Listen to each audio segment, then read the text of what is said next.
Hello, my name is Bruce Locklear, principal of Edina High School, coming at you with the next edition of E-Buzz.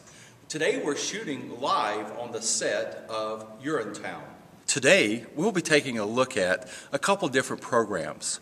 First, we'll be taking a look at our special education DCD program and their use of iPads in the curriculum. The iPads were purchased by Parent Council.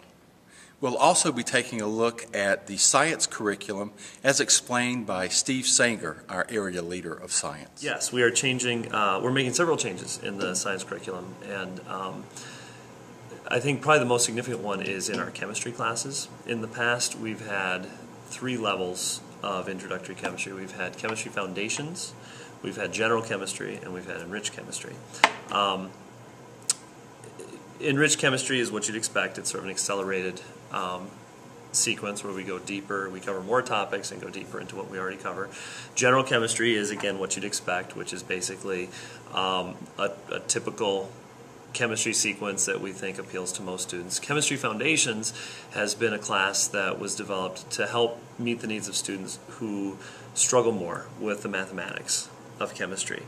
And that course and general chemistry is where most of the changes are taking place. Essentially, new state standards have been issued by the state, and Chemistry Foundations doesn't meet those standards. We were never able to get the rigor up to where we wanted it to be. We wanted a similar rigor that we had in general chemistry, but we just weren't able to achieve that.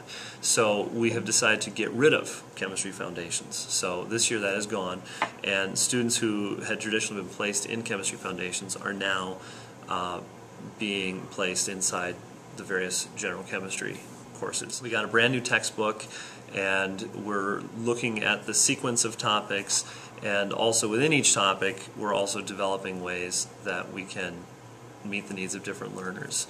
And it's sort of in the experimental phase right now where we're sort of playing around with this. We're also looking carefully at our general biology class, and the MCA data that came out last year was not as good as we wanted it to be.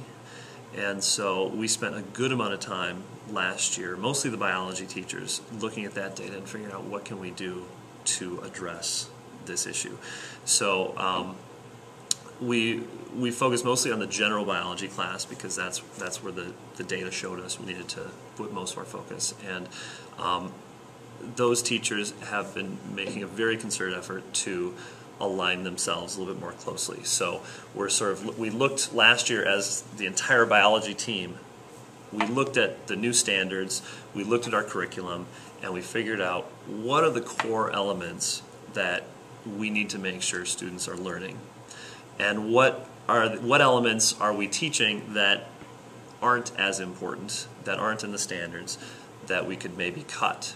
And so we went through with a fine-tooth comb and we rewrote entirely new objectives for the entire year, and we identified areas that, we're spending a lot of time teaching about, animals, for example, but the standards aren't requiring us to do that.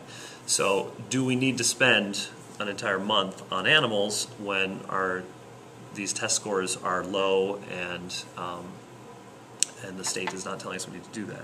And so we've been having conversations around those sorts of issues. And next, we'll be taking a look at our special education program, working with our DCD students and the use of technology. Our Parent Council provided a grant to purchase iPads. The iPads are used interactively with students on a daily basis and truly make a positive difference in the learning of our students. So we started encouraging students the last 2 years, two previous years, to think about purchasing their own device. And we've had several kids that have either bought iPads or iPods. And what we're really working towards is kids using them, as a lifelong tool as opposed to just a activity that they do in school. We've had kids that have communication devices that are completely on the iPad or iPod, and then they bring them with them, when they're in the community, when they are at work sites, at home, and then we're also using them as functional skills, such as, having a calculator with you in the community, being able to take pictures, emailing, and then there's the educational apps that we've been using. Really nice that we have some at school that they can learn and we can show the families that they are a useful tool instead of just going out and buying a $500 device that they don't really understand if it's going to work or not. Also, it's nice to have school devices so that we can trial apps with them so that families know if it's a useful app for them to purchase. The iPad, everything is really tailored, so it's not just we have one program and every kid is using it. There's a bunch of different apps, and we pick which ones are right for the kids.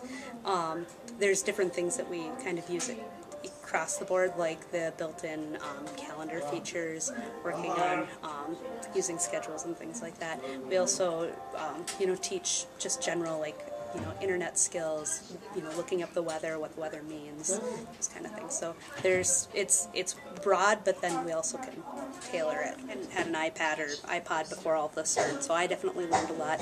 But also the staff that we work with, everybody is on a learning curve trying to figure them out. So it's been really useful, and I think that it's a good building tool because it's the iPad is pretty intuitive, but it leads to learning other technology, devices that may have been scary for some of the staff beforehand.